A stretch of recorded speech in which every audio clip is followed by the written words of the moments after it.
চলো আজ তোমাদের সঙ্গে শেয়ার করব আমি কিভাবে আমার এক্সটেনশন করা নেলস বাড়িতেই রিমুভ করছি। তবে প্রথমেই বলে রাখি এই পদ্ধতিটা শুধুমাত্র জেল নেল এক্সটেনশনের উপরেই কাজ করবে এবং 1 মাসের বেশি এটার ডিউরেশন হতে হবে। 1 মাসের আগে যদি এটা করো তাহলে কিন্তু নেলসটা ভালো করে উঠবে না, উপরন্তু তোমার নেলসে অনেক ক্ষতি হবে এবং ব্যথা লাগতে পারে। তো সবার আগে আমি আমার নেলসগুলোকে কাট করে ছোট করে নেব। এখানে আমি একটা বড় নেল কাটার ইউজ করছি, তোমরা রেগুলার যে নেল কাটার গুলো হয় সেটাও ইউজ করতে পারো। এরপর একটা বোল নিয়ে তাতে কিছুটা গরম জল নিতে হবে এবং উষ্ণতাটা এমন হবে যে তুমি টলারেট করতে পারো।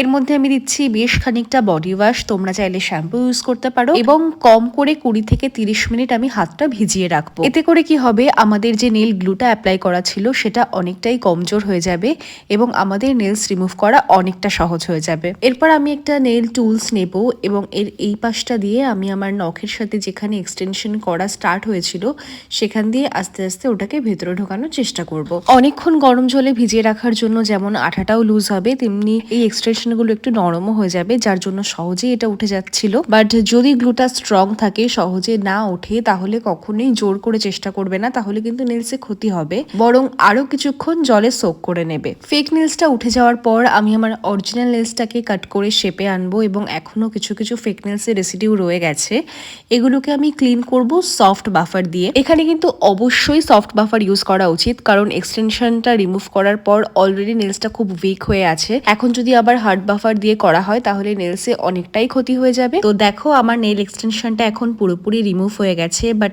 এই মুহূর্তে আমার নেলসটা খুবই ড্রাই।